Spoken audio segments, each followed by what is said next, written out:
Good evening, students. Now let us study the second part of our poem, If. In this poem, we could see the traits of a perfect man. Here, father, the poet, advised his son how to be a good personality, how to be a perfect leader. In the first stanza, we could see here he depicts some of the qualities of a perfect man. First of all,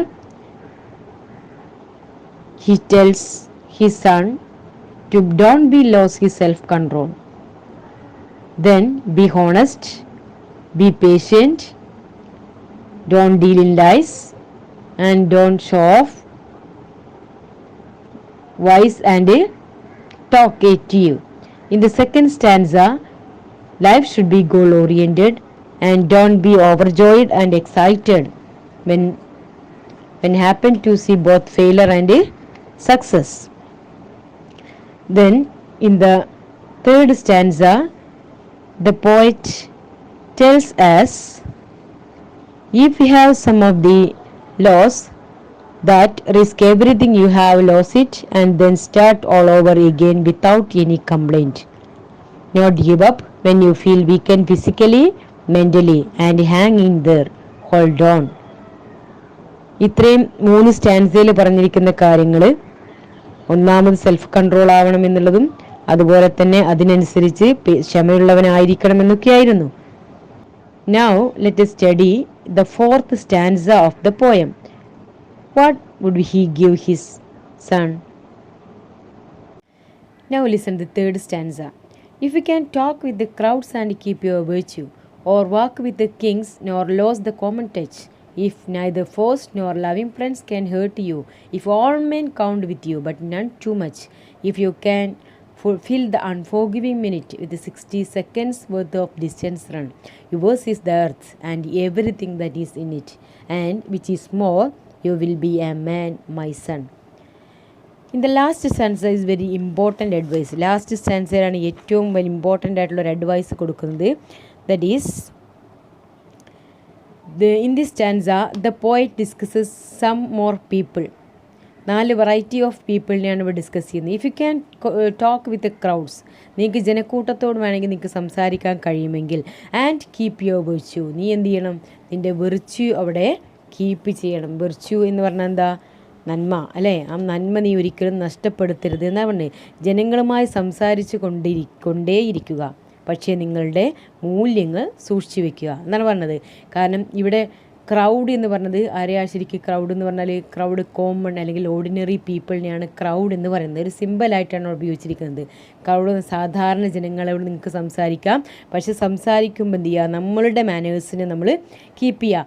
അതുപോലെ തന്നെ you can walk with kings, രാജാക്കന്മാർ അല്ല ഇവിടെ. King എന്ന് പറഞ്ഞാൽ സാധാരണ രാജാക്കന്മാരാണ്, പക്ഷേ ഇവിടെ അർത്ഥം വരുന്നത് എന്താണ്, important people in society. King എന്ന് പറഞ്ഞാൽ സൊസൈറ്റിയിലെ ഹൈ പീപ്പിളിനെയാണ്, അതായത് ഉന്നത കുലത്തിൽപ്പെട്ട ജനങ്ങളോട് ജനങ്ങളോട് കൂടെ നിങ്ങൾക്ക് നടക്കാം. Nor lose the common touch, അപ്പോഴും എന്ത് ചെയ്യരുത്, രാജാവിൻ്റെ കൂടെ നടന്നാലും സാധാരണക്കാരനുമായുള്ള ബന്ധം നഷ്ടപ്പെടാതെ സൂക്ഷിക്കുക. അതാണ് നോർ ലോസ് ദ കോമൺ. അപ്പോൾ സാധാരണക്കാരെ പരിഗണിക്കാതിരിക്കരുത്, അവരോടുള്ള ആ കോമൺ ടച്ച് നമ്മളെപ്പോഴും കീപ്പ് ചെയ്യണം, അതൊരിക്കലും നഷ്ടപ്പെടുത്തരുത്. If neither force nor loving friends can hurt you, പിന്നെന്താ പറഞ്ഞത്, നിങ്ങളുടെ സുഹൃത്തിനോ ശത്രുവിനോ നിങ്ങളെ വേദനിപ്പിക്കാൻ സാധിക്കുകയില്ല. എങ്ങനെയാണെങ്കിൽ if all men count with you, എല്ലാവർക്കും നിങ്ങളുടെ സഹായം ഉറപ്പുവരുത്തണം. അപ്പോൾ if neither force nor loving friends can hurt you, ഒരിക്കലും നിങ്ങളുടെ സുഹൃത്ത് നിങ്ങളെ വേദനിപ്പിക്കരുത്, അതുപോലെ തന്നെ ലവിങ് ഫ്രണ്ട്സ് നിങ്ങളെ വേദനിപ്പിക്കരുത്. If all men count with you, നിങ്ങളെല്ലാവരോടും നിങ്ങളുടെ സഹായം എല്ലാവർക്കും ഉറപ്പുവരുത്തുകയാണെങ്കിലും, ബട്ട് നൺ ടു മച്ച്, പക്ഷേ ആരിൽ നിന്നും നമ്മൾ ഒരുപാട് പ്രതീക്ഷിക്കാനിടവരരുത്. എന്ന് വെച്ചാൽ എല്ലാവരും നമ്മൾ ഒരുപോലെ ട്രീറ്റ് ചെയ്യണം എന്നാണ് പറഞ്ഞത്. ആരോടൊക്കെ നിങ്ങൾ കൂട്ടുകൂടാൻ ശ്രമിക്കുന്നുവോ അവരോടൊക്കെ, ഇനിയിപ്പോൾ ലവിങ് ഫ്രണ്ട്സ് ആണെങ്കിലും അവരോടൊരു പാകത്തിന് മതി. അതുപോലെ തന്നെ ശത്രുക്കൾ ഉണ്ടാക്കാനുള്ള വരുത്തരുത്. നമ്മൾ എല്ലാവരെയും ഒരുപോലെ ട്രീറ്റ് ചെയ്യാനാണ് പറയുന്നത്. Not resist being corrupted by ordinary people or by people in high position, not be hurt by either enemies or friends, value every one equally but not any person too much. മനസ്സിലായല്ലോ? ഒരിക്കലും ഒരു വ്യക്തിയെ കൂടുതലായിട്ട് നമ്മൾ സ്നേഹിക്കാൻ പാടില്ല.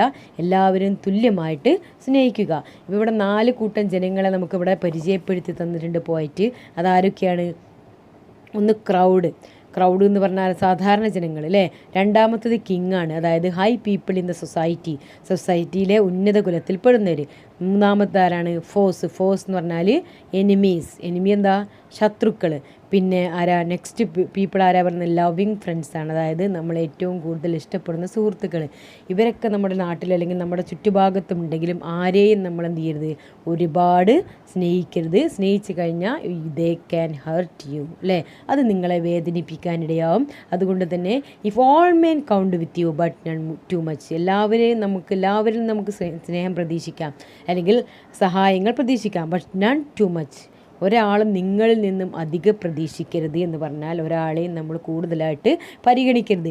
If you can feel the unforgiving minute, എന്താ unforgive? നിങ്ങളെല്ലാവരോടും നിങ്ങളോട് എതിർത്തവരോടൊക്കെ നിങ്ങൾ ക്ഷമിക്കണം എന്നാണ് പറഞ്ഞത്. പക്ഷെ ആരിൽ നിന്നും പ്രതീക്ഷിക്കരുത്. If you can feel the unforgiving minute. ഈ അൺഫോർഗിവിങ് മിനിറ്റ് നമുക്ക് മാപ്പ് നൽകാത്ത സമയമാണ് ഉദ്ദേശിക്കുന്നത്. ആ മാപ്പ് നൽകാനാവാത്ത സമയത്ത് നമ്മൾ ഫില്ല് ചെയ്യണം. എങ്ങനെ? വിത്ത് 60 സെക്കൻഡ് വർത്ത് ഓഫ് ഡിസ്റ്റൻസ് ആണ്. ഈ 60 സെക്കൻഡ് എന്ന് പറയുന്ന 1 മിനിറ്റ് ഈസ് മോസ്റ്റ് വാല്യുബിൾ. അപ്പോൾ ടൈം ഈസ് പ്രഷ്യസ്, അതാണ് ഇവിടെ രണ്ടാമത്തെ പോയിൻറ്റ്സായിട്ട് പറയുന്നത്. അപ്പോൾ ഓരോ മിനിറ്റും അതല്ലെങ്കിൽ 60 സെക്കൻഡ് നമ്മൾ വാല്യുബിളായിട്ട് നമ്മൾ കണക്കാക്കുക. കാരണം ഇറ്റ് ഈസ് അൺഫോർഗിവിങ് ആണ്, അതൊരിക്കലും നമുക്ക് മാപ്പ് നൽകാത്തതാണ്. യുവേഴ്സ് ഈസ് ദ എർത്ത്, അങ്ങനെയാണ് എന്നുണ്ടെങ്കിൽ ഈ മുകളിൽ പറഞ്ഞ കാര്യങ്ങളൊക്കെ നിനക്ക് അനുസരിക്കാൻ പറ്റുന്നുണ്ട് എന്നുണ്ടെങ്കിൽ ഭൂമിയും ഭൂമിയിലുള്ള എല്ലാ വസ്തുക്കളും നിൻ്റേതാകുകയും അങ്ങനെ you will be a man, തീർച്ചയായിട്ടും നീ ഒരു മനുഷ്യനാവുകയും ചെയ്യും, നീ ഒരു പരിപൂർണ മനുഷ്യനാവുകയും ചെയ്യും എന്നാണ് രുഡ്യാർഡ് കിപ്ലിംഗ് ആരോട് പറഞ്ഞു കൊടുക്കുന്നത്? തൻ്റെ മകനോട് ഉപദേശിക്കുന്നത്. മനസ്സിലായല്ലോ? 4ാമത്തെ സ്റ്റാൻസ, ഇത്രയും കാര്യങ്ങളാണ് 4ാമത്തെ സ്റ്റാൻസയിൽ പറയുന്നത്. അതിൻ്റെ ഒരു തീമായിട്ട് നമുക്കിവിടെ ഇങ്ങനെ പറയാം: we should keep our individuality and humility when we deal with various types of people. ഏത് തരത്തിലുള്ള ജനങ്ങളോട് നമ്മൾ ട്രീറ്റ് ചെയ്യുകയാണെങ്കിലും ഇടപെടുകയാണെന്നുണ്ടെങ്കിലും നമ്മൾ നമ്മളുടെ വ്യക്തിത്വത്തെ കാത്തു സൂക്ഷിക്കുക. കാരണം സാധാരണക്കാരൻ്റെ ഇടയിലേക്ക് പോകുമ്പോൾ അത്രയ്ക്ക് തറയാവരുത്. അതുപോലെ തന്നെ high people in the society, വലിയ രാഷ്ട്രീയക്കാരുടെ ഒപ്പം അതല്ലെങ്കിൽ വേറെ വല്ല സാംസ്കാരിക നേതാക്കളുടെ ഒപ്പം പോകുമ്പോൾ ആ രീതിക്ക് നമ്മൾ പെരുമാറാതെ, അവിടെ നമുക്കവിടെ ഒരു മാനേഴ്സ് ഉണ്ട്, അത് നമ്മൾ കീപ്പ് ചെയ്യുക. അതുപോലെ തന്നെ ശത്രുക്കളോട് ഇടപഴകുമ്പോഴും ആ ഒരു രീതിക്ക് വേണം ചെയ്യാൻ. അതുപോലെ ലവിങ് ഫ്രണ്ട്സ്, അവിടെയും നമ്മൾ നമ്മുടെ മാനേഴ്സിനെ കീപ്പ് ചെയ്യുക. ഒരിക്കലും നമ്മൾ പരിധി വിട്ട് പെരുമാറാൻ പാടില്ല. പിന്നെ നെക്സ്റ്റ് പോയിന്റ് പറഞ്ഞതാണ് ടൈം ഈസ് പ്രീഷ്യസ് എന്ന് പറഞ്ഞത്. എന്താ ടൈം ഈസ് പ്രീഷ്യസ് എന്ന് പറഞ്ഞാൽ? Time is valuable. എത്ര 60 സെക്കൻഡ്, അതായത് ഓരോ മിനിറ്റ് നമുക്ക് വാല്യുബിളാണ്. ടൈം നമ്മൾ മാക്സിമം യൂട്ടിലൈസ് ചെയ്ത് കഴിഞ്ഞാൽ മാത്രമേ നമുക്ക് എന്ത് ചെയ്യാൻ സാധിക്കുകയുള്ളൂ? ഈ ലോകത്ത് രക്ഷപ്പെടാൻ സാധിക്കുള്ളൂ, നമ്മൾ വിജയം കണ്ടെത്താൻ സാധിക്കുകയുള്ളൂ. ഇത്രയും സംഭവങ്ങളാണ് രുഡ്യാർഡ് കിപ്ലിംഗ് തൻ്റെ മകനെ ഉപദേശിക്കുന്നത്. ഇതിൽ ലാസ്റ്റ് ഒരു ക്വസ്റ്റ്യൻ ഉണ്ടായിരുന്നു നമ്മൾക്ക് ചെയ്യാനുള്ളത്: what is the message conveyed in the last stanza of the poem? ഈ ലാസ്റ്റ് സ്റ്റാൻസയിൽ പറഞ്ഞിരിക്കുന്ന മെസ്സേജ് എന്താണെന്നാണ് പറഞ്ഞിരിക്കുന്നത്. എന്താ ലാസ്റ്റ് സ്റ്റാൻസയിലെ message? You can talk with crowds but you should not become one of them and lose your virtue. അല്ലേ? ജനക്കൂട്ടങ്ങളോട് നിങ്ങൾക്ക് സംസാരിക്കാം, പക്ഷേ അവരിൽ ഒരാളായി മാറി സ്വന്തം മൂല്യങ്ങൾ നഷ്ടപ്പെടുത്താതെ നിങ്ങൾ നോക്കണം. അതുപോലെ തന്നെ even when you walk with the kings, രാജാക്കന്മാരുമായി നിങ്ങൾക്ക് കൂട്ടുകൂടാം, but you should not lose sight of the ordinary people, സാധാരണക്കാരായ ജനങ്ങളെ കാണാതെ പോകരുത്. മനസ്സിലാവുണ്ടോ? പിന്നെ അതുപോലെ തന്നെ you should be beyond getting hurt by your enemies or friends, ശത്രുക്കൾക്കും സുഹൃത്തുക്കൾക്ക് പോലും വേദനിപ്പിക്കാൻ കഴിയാത്ത വിധം നിങ്ങളായിത്തീരണം. എല്ലാവരെയും ഒരുപോലെ നമ്മൾ ട്രീറ്റ് ചെയ്യണം.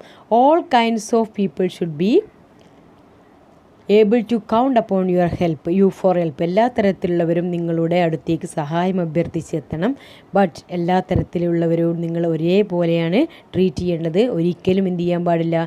അന്യായക്കാരനെ ശിക്ഷിക്കാൻ തിരക്ക് കൂട്ടാതെ അയാളോട് വളരെ ക്ഷമയോട് പെരുമാറണം. അതുപോലെ തന്നെ you should valuable your time, you should use your time as maximum. നിങ്ങളുടെ സമയം പരമാവധി നീ ഉപയോഗിക്കുക.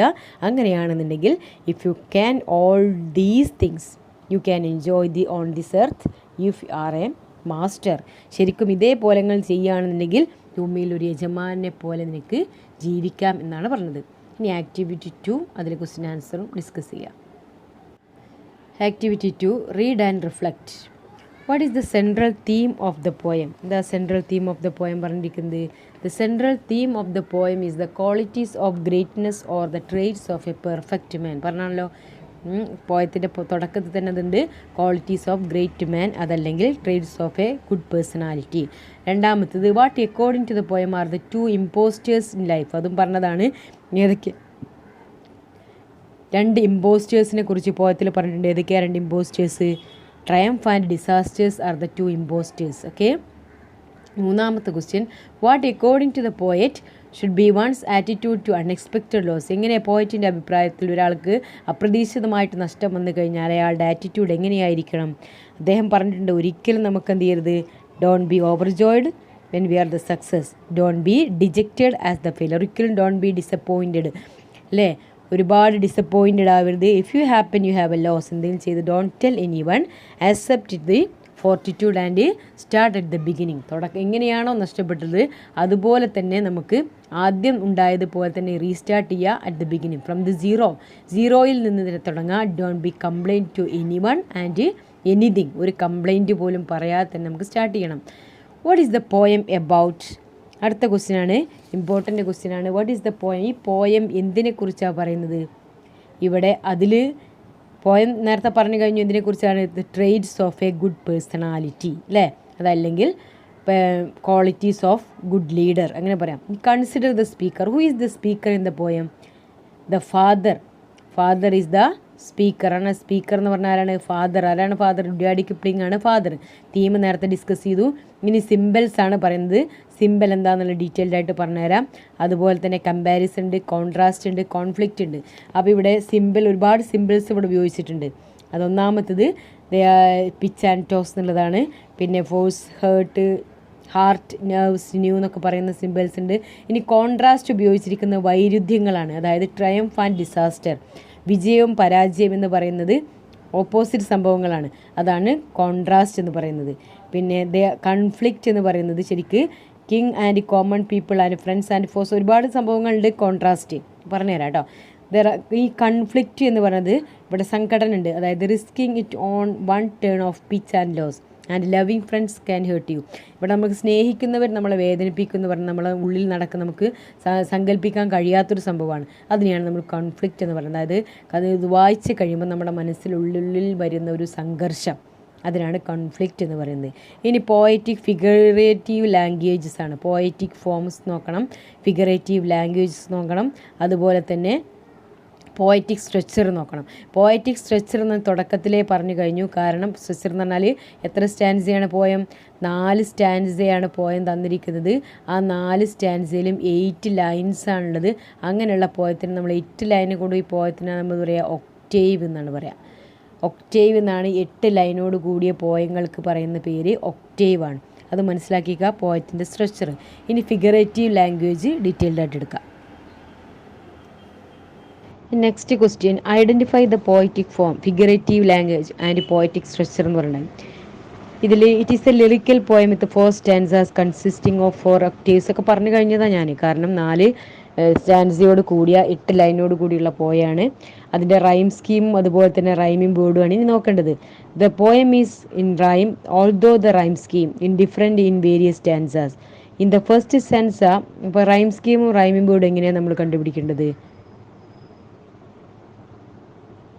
ഇനി ഇതുപോലെ തന്നെ അത് നമുക്ക് നോക്കാം എങ്ങനെയാണ് റൈം സ്കീമും അതുപോലെ തന്നെ റൈമിംഗ് വേർഡും കണ്ടുപിടിക്കുക എന്നുള്ളത്. കൂടാതെ the poet has figurative language with a lot of metaphors. പിന്നെ അതുപോലെ ഫിഗറേറ്റീവ് ലാംഗ്വേജ് എന്നുള്ള പോയം ഉപയോഗിച്ചിരിക്കുന്ന അലങ്കാരങ്ങളാണ്. കാരണം പോയറ്റ് ഒരുപാട് ഈ പോയം ഒരു അട്രാക്റ്റീവ് ആവാനും റീഡേഴ്സിന് കൂടുതൽ മനസ്സിലാവുന്നതിനും വായിച്ചാൽ ഒരു നല്ല രസം കിട്ടുന്നതിനും വേണ്ടി ഉപയോഗിക്കുന്ന വേർഡ്സുകൾക്കാണ് ഫിഗറേറ്റീവ് ലാംഗ്വേജ് എന്ന് പറയാം. അതിലൊരുപാട് ഫിഗറേറ്റീവ് ലാംഗ്വേജ്, മെറ്റഫേഴ്സ് ഉണ്ട്, പേഴ്സോണിഫിക്കേഷൻ ഉണ്ട്, പാരലിസം ഉണ്ട്, climax etcetera. It is a didactic പോയാണെന്ന് നേരത്തെ പറഞ്ഞു കഴിഞ്ഞു. ദെൻ കൂടാതെ the point telling as what to do and what not to enjoy the life and to be perfect man. കാരണം ഒരു ജീവിതത്തിൽ എന്തൊക്കെ ചെയ്യണം, എന്തൊക്കെ ചെയ്യാൻ പാടില്ല എന്നതിനെ കുറിച്ചുള്ളൊരു നല്ല ഉപദേശമാണ് കൂടുതൽ ഈ പോയത്തിലൂടെ നമുക്ക് ലഭിക്കുന്നത്. പോയത്തിൻ്റെ റൈമിംഗ് വേർഡ് എന്തൊക്കെയാണെന്ന് നോക്കാം. First stanza, what is rhyming word? Rhyming word നമുക്ക് എല്ലാവർക്കും ചെറിയ ക്ലാസ് മുതലേ അറിയാവുന്നൊരു കാര്യമാണ്.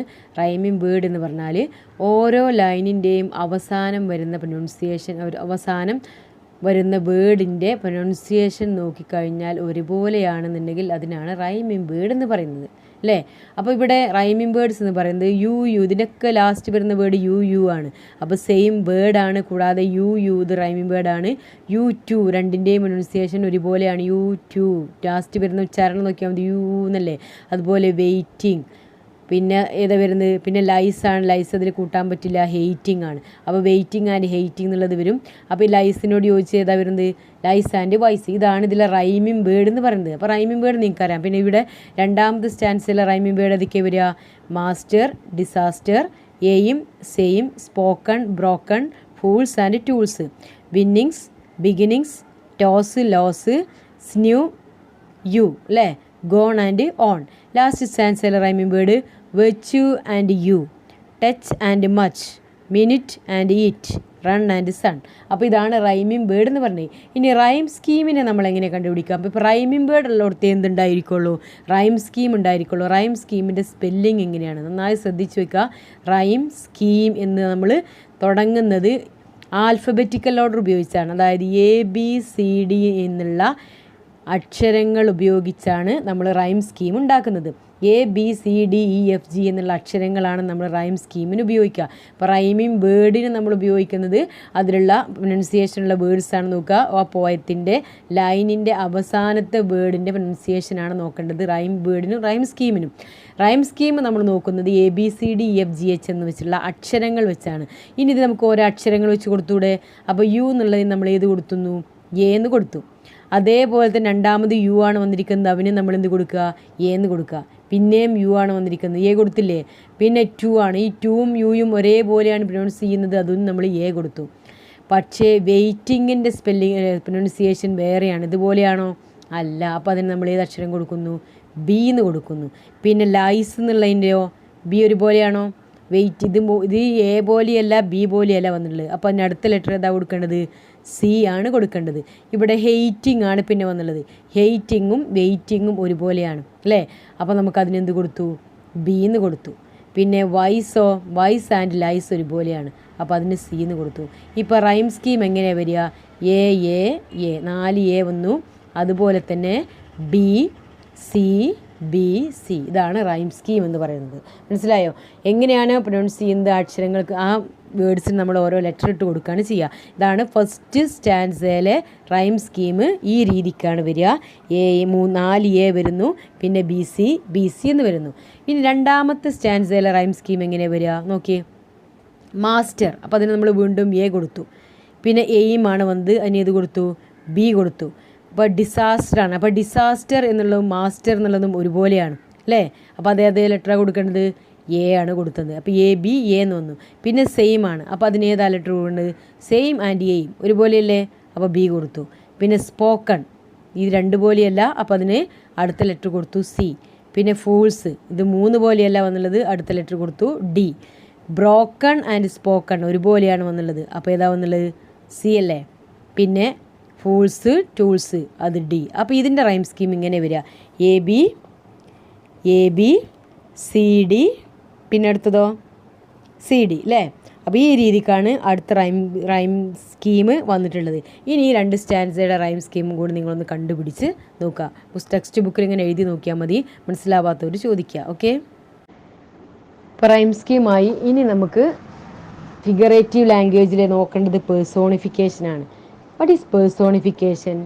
പേഴ്സോണിഫിക്കേഷൻ എന്നുള്ള ആ ലെറ്ററിൽ ആ പേര് തന്നെ നമുക്ക് വരുന്നുണ്ട് ഒരു സംഭവമുണ്ട്. പേഴ്സോണിഫിക്കേഷൻ എന്ന് പറഞ്ഞാൽ speaking of things and animals as if they are persons with human traits and qualities.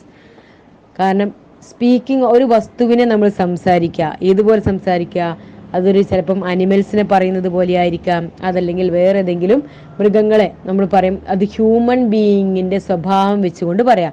ഉദാഹരണത്തിന് ഡെത്ത് സ്റ്റീൽ അവർ ലൈഫ്, മരണം നമ്മുടെ ജീവിതം മോഷ്ടിക്കുന്നു എന്ന് പറയുന്നു. He is very cruel.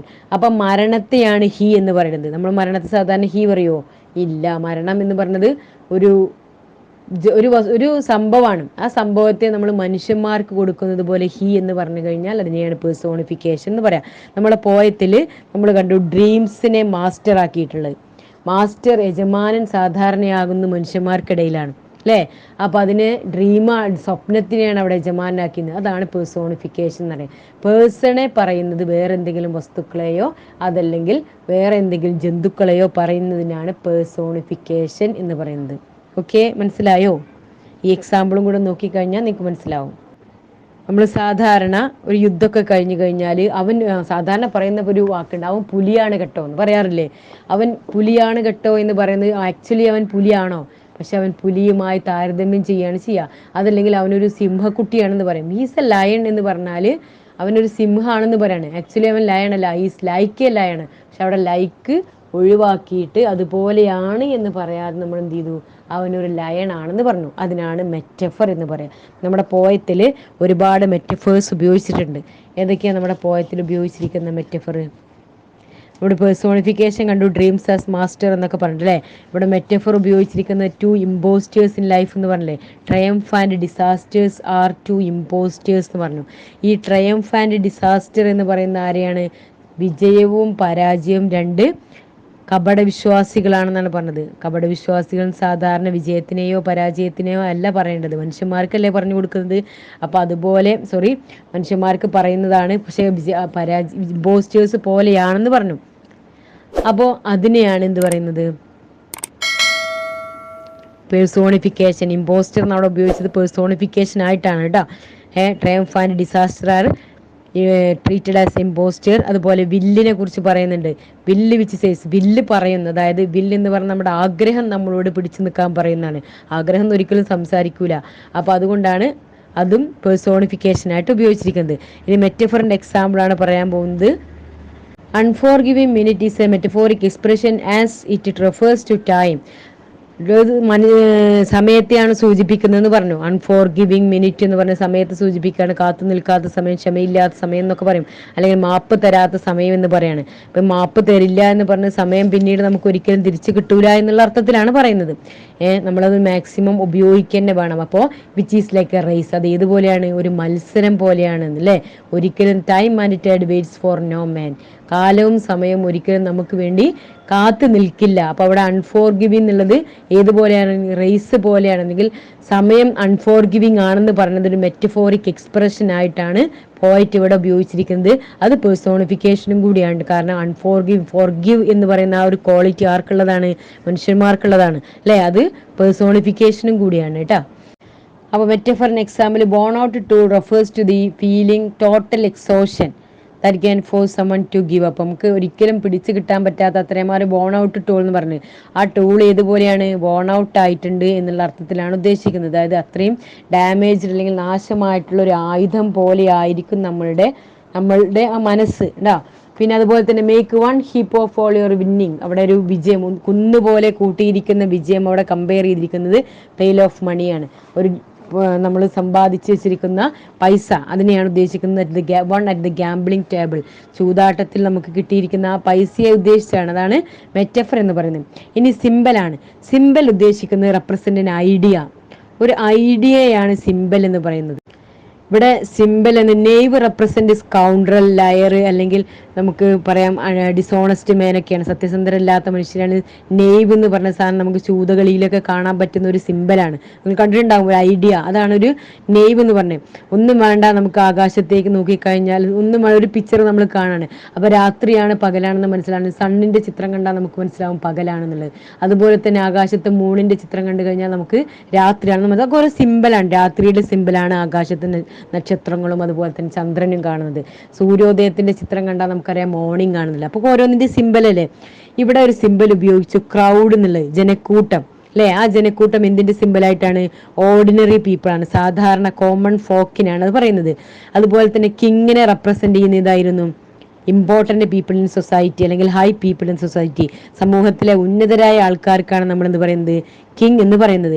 ഇവിടെ കോമൺ ടച്ചിനാണ് ഹ്യൂമിലിറ്റി എന്ന് പറയുന്ന, മനുഷ്യത്വം എന്ന് പറയുന്ന സംഭവമുണ്ട്. അത് കോമൺ ടച്ച് ആയിട്ടാണ് അവിടെ ഉപയോഗിച്ചിരിക്കുന്നത്. അപ്പോൾ സിമ്പൽ എന്ന് പറഞ്ഞത് ഒരു ഐഡിയ, അതല്ലെങ്കിൽ എന്തെങ്കിലും റെപ്രസെന്റ് ചെയ്യുന്ന ഒരു സംഭവം, അതിനെയാണ് നമ്മൾ എന്ത് പറയുക? സിമ്പൽ എന്ന് ഉപയോഗിക്കുന്നത്. അപ്പോൾ ഈ പോയത്തിൽ ഉപയോഗിച്ചിരിക്കുന്ന സിമ്പലാണ് ഞാൻ ഇത്രയും പറഞ്ഞ സിമ്പിൾസ്. നമുക്ക് തീവണ്ടിയെ ചിലപ്പോൾ സിമ്പിളായിട്ട് ഉപയോഗിക്കും, ട്രെയിനിന് സിമ്പിൾ, ലൈഫിൻ്റെ സിമ്പിളായിട്ടൊക്കെ ഉപയോഗിക്കാറുണ്ട്. അങ്ങനെ ഒരുപാട് വസ്തുക്കളെ ഓരോന്നിൻ്റെയും സിമ്പിളായിട്ട് നമുക്ക് ഇനി അടുത്ത പോയങ്ങളിലൊക്കെ നമുക്ക് കാണാനും സാധിക്കും. ഓക്കെ, അപ്പോൾ ഈ സിമ്പിൾ എന്ന് പറഞ്ഞാൽ is an object that represent an idea, image or an action. We see different symbols in our roads to warn us. Example, red light കണ്ടാൽ നമുക്ക് എന്തറിയാം? സിമ്പിൾ ഓഫ് ഡേഞ്ചർ അല്ലേ, അല്ലെങ്കിൽ സ്റ്റോപ്പ് ചെയ്യാനാണെന്ന് മനസ്സിലാക്കാം. ഗ്രീൻ സിഗ്നൽ കണ്ടാൽ പോവാനാണെന്ന് മനസ്സിലാക്കണം. അപ്പോൾ ഇങ്ങനെ ഓരോ സംഭവങ്ങൾക്കും സിമ്പിൾ എന്താണ് പ്രതിനിധീകരിച്ച് ഓരോ സിമ്പിൾസ് ഉണ്ടാവും, അല്ലെങ്കിൽ ഓരോ അടയാളങ്ങൾ ഉണ്ടാവും, അതില്ലെങ്കിൽ ഓരോ ഒബ്ജക്റ്റ് ഉണ്ടാവും, ഓരോ വസ്തുക്കൾ ഉണ്ടാവും. അപ്പോൾ നമ്മുടെ ഫോണിൽ തന്നെ ഒരുപാട് സിമ്പിൾസ് ഉണ്ട്. അത് നോക്കിക്കഴിഞ്ഞാൽ നമുക്ക് എന്തിനാണെന്നുള്ളത് മനസ്സിലാവും. അതിനെയാണ് സിമ്പിൾ എന്ന് പറയാം. അതുപോലെ പോയത്തിനകത്ത് ഉപയോഗിച്ചു എന്ന് മാത്രം. ഇനി ആക്ടിവിറ്റി 3 അപ്രീസിയേഷൻ ആണ്. Based on the responses you have got. ഇപ്പോൾ ഇത്രയും സംഭവങ്ങൾ ഡിസ്കസ് ചെയ്തതിൽ നിന്ന് നമ്മൾ എന്ത് ചെയ്യണം? അപ്രീസിയേഷൻ എഴുതണം. അതിൽ തീം അറിഞ്ഞിരിക്കണം, ലാംഗ്വേജ് അറിഞ്ഞിരിക്കണം, സ്റ്റൈൽ ഓഫ് ദ പോയം അറിഞ്ഞിരിക്കണം, ഫിഗേഴ്സ് ഓഫ് സ്പീച്ച് അറിഞ്ഞിരിക്കണം, സിമ്പിൾസ് ഉപയോഗിക്കണം. അതുപോലെ തന്നെ the relevance of the poem, ഈ പോയത്തിൻ്റെ പ്രസക്തി. കാരണം ഈ തീം അത്രമാത്രം പ്രസക്തി ഉള്ളതാണ് പോയത്തിൻ്റെ തീം അത്രമാത്രം ഇമ്പോർട്ടൻ്റ് ആണ്. അപ്പോൾ അതിൻ്റെ അപ്രീസിയേഷനും കൂടി എഴുതി വെക്കാം. ഇനി the following tips will help you prepare an appreciation of the poem. പോയത്തിൻ്റെ അപ്രീസിയേഷൻ എഴുതാനുള്ള ടിപ്സാണ് ടെക്സ്റ്റ് ബുക്കിൽ തന്നിട്ടുള്ളത്. കാരണം അതിൽ ഫസ്റ്റ് ഇൻട്രൊഡക്ഷനാണ് വേണ്ടത്. ആ ഇൻട്രൊഡക്ഷനിൽ എന്തൊക്കെയാണ് നമ്മൾ ഉൾപ്പെടുത്തേണ്ടത്? About the poet. അപ്പോൾ പോയറ്റിനെ കുറിച്ച് നമുക്ക് അറിയാവുന്ന ഏറ്റവും ഇമ്പോർട്ടൻ്റ് ആയിട്ടുള്ള കാര്യം നമുക്കറിയാം. എവിടെയാണ് പോയറ്റ് ജനിച്ചിരിക്കുന്നത്, ഏത് കാലഘട്ടത്തിലെ പോയറ്റാണ് എന്നുള്ളത്. കാരണം രുഡ്യാർഡ് കിപ്ലിങ്ങിനെ കുറിച്ച് നമുക്കറിയാം, ഒരു ഇംഗ്ലീഷ് പോയറ്റാണ് എന്നുള്ളതും. Was born in England. അതുപോലെ തന്നെ അദ്ദേഹത്തിൻ്റെ ഫുൾ നെയിം ജോസഫ് രുഡ്യാർഡ് കിപ്ലിംഗ് ആണെന്നുള്ളത് അല്ലേ. പിന്നെ theme of the poem already പഠിച്ചു കഴിഞ്ഞു. തീം ഓഫ് ദ പോയം എന്ന് പറഞ്ഞാൽ ഈസ് എ ഡിഡാക്റ്റിക് പോയാണ്. കാരണം the poet describes some of the traits of the perfect man എന്നുള്ളതാണ് പറയുന്നത്. ഇനി ബ്രീഫ് സമ്മറിയാണ്. ആ ബ്രീഫ് സമ്മറിയിൽ ഉൾപ്പെടുത്തേണ്ട മീനിങ് ആണ്. മീനിങ് എന്ന് വെച്ചാൽ ഈ പോയത്തിൻ്റെ ഓവറോൾ ആയിട്ടുള്ള ഒരു ഐഡിയ ഉണ്ടാവും. അതിൽ ഇംപ്ലൈഡ് മീനിങ് എന്തെങ്കിലും ഉണ്ടെങ്കിൽ, ഇംപ്ലൈഡ് മീനിങ് എന്ന് പറഞ്ഞാൽ ഇന്നർ മീനിങ് എന്തെങ്കിലും കൊടുത്തിട്ടുണ്ടെങ്കിൽ അതിപ്പോൾ നമുക്കറിയാം. ഇവിടെ മൂന്നാമത്തെ സ്റ്റാൻസയിൽ if you can make one heap of all your വിന്നിങ്. അപ്പോൾ പെയിൽ ഓഫ് മണി എന്നുള്ള അർത്ഥത്തിൽ നമുക്ക് പറയാം. കാരണം ഒരു കൂട്ടം കൂമ്പാരമായിട്ടുള്ള സ്വത്ത് സമ്പാദിച്ചിട്ടുണ്ടെങ്കിൽ അത് നമുക്ക് നഷ്ടപ്പെടുമ്പോൾ സഹിക്കാൻ പറ്റില്ല എന്നുള്ളതാണ്. പക്ഷെ അങ്ങനെ പറ്റാതിരിക്കരുത്, നമ്മൾ ടോളറേറ്റ് ചെയ്യണം, സഹിക്കണം, ആൻഡ് റീസ്റ്റാർട്ട് ചെയ്യണം എന്നുള്ളത്. അതുപോലെ ചില പിച്ച് ആൻഡ് ടോസ് എന്നൊക്കെ പറയുന്നത് എന്താ? ശരിക്കും ഇവിടെ ചൂതാട്ടമാണ്, ഒരു ഗാംബ്ലിംഗ് ടേബിളാണ്. അൺഎക്സ്പെക്റ്റഡ് ലോസിനെയാണ് അവിടെ സൂചിപ്പിക്കുന്നത്, അപ്രതീക്ഷിതമായിട്ട് കിട്ടുന്ന ഒരു സംഭവങ്ങൾ. പിന്നെ ദ ടു ഇമ്പോസ്റ്റേഴ്സ് എന്ന് പറയുന്നത് ആയിരിക്കുക? ട്രയംഫ് ആൻഡ് ഡിസാസ്റ്ററിനെയാണ് ഇമ്പോസ്റ്റേഴ്സ് എന്ന് പറയുന്നത്. ഇമ്പോസ്റ്റേഴ്സ് എന്ന് പറഞ്ഞാൽ അൺഎക്സ്പെക്റ്റഡ്ലി കം, കാരണം അപ്രതീക്ഷിതമായിട്ട് നമ്മുടെ ജീവിതത്തിലേക്ക് കടന്നു വരുന്ന ഒരു ഗസ്റ്റ് ആയിട്ടാണ് അവിടെ ഇമ്പോസ്റ്ററിനെ, ട്രയംഫിനെയും ഡിസാസ്റ്ററിനെയും സൂചിപ്പിക്കുന്നത്. ഇനി സ്ട്രക്ചറാണ്. പോയത്തിൻ്റെ സ്ട്രക്ചർ നമുക്ക് കണ്ടാലറിയാം. 4 സ്റ്റാൻസയാണ്. ആ 4 സ്റ്റാൻസയിലും 8 ലൈൻസ് ആണ്. കൂടാതെ അതിൽ ഇഫ് എന്നുള്ള, ഇഫ് യു ക്യാൻ എന്നുള്ള റിപ്പീറ്റ് ഇടാൻ എഫോറ എന്നുള്ള കാര്യം ഞാൻ നേരത്തെ പറഞ്ഞു കഴിഞ്ഞു. പിന്നെ പാരലിസം ആയിട്ടും അത് ഉപയോഗിക്കുന്നുണ്ട്. ഒക്ടേവ് ആണ് 8 ലൈൻ പോയത്തിന് പറയുന്ന പേരാണ് ഒക്ടേവ്. കൂടാതെ ഒരു റെഗുലർ പോയാണ്, കറക്റ്റ് ആയിട്ടുള്ള റൈം സ്കീമോട് കൂടി തുടങ്ങിയിരിക്കുന്ന പോയം. ദെൻ പോയറ്റിക് ഡിവൈസസ് ആണ്. ഇപ്പോൾ ബ്രീഫ് സമ്മറിയിൽ ഏകദേശം ഐഡിയ കിട്ടിക്കഴിഞ്ഞല്ലോ. ഇനി പോയറ്റിക് ഡിവൈസസ് ആണ്. ഈ പോയറ്റിക് ഡിവൈസസ് നോക്കുമ്പോൾ പോയറ്റിക് ഡിവൈസസിൽ ഫസ്റ്റ് സൗണ്ട് എഫക്ട്സ് ആണ്. ആ സൗണ്ട് എഫക്ട്സ് റൈമിംഗ് വേർഡ്സ് ആണ്. റൈമിംഗ് വേർഡ്സ് നമ്മൾ കണ്ടു കഴിഞ്ഞു. പിന്നെ ആലിട്രേഷൻ ആണ്. ഈ ആലിട്രേഷൻ എന്ന് പറയുന്നത് ഒരേ ലൈനിൽ തന്നെ ആവർത്തിക്കുന്ന, ബിഗിനിങ് ഓഫ് ദ ലെറ്റേഴ്സ് ആവർത്തിച്ചിട്ടുണ്ടോ എന്ന് നോക്കണം.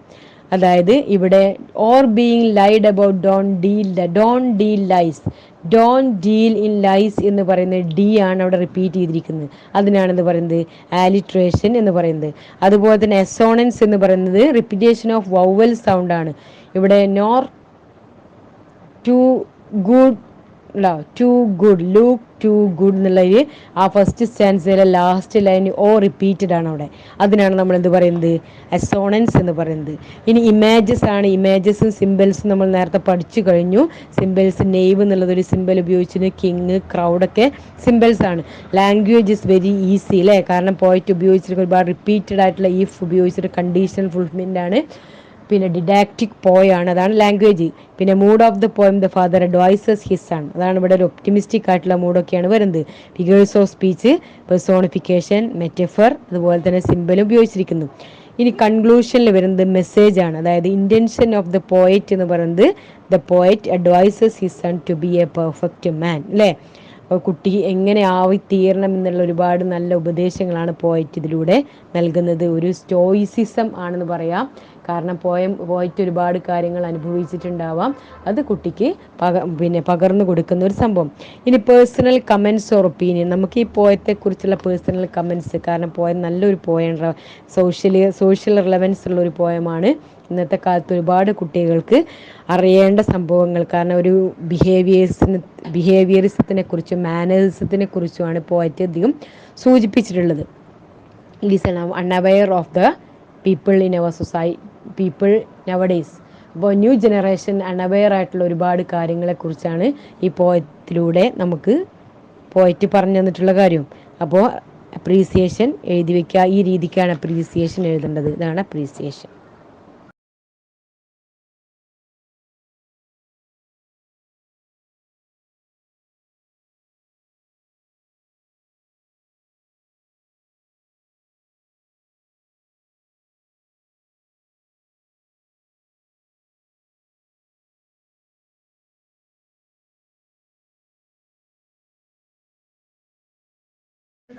Thank you for watching this video.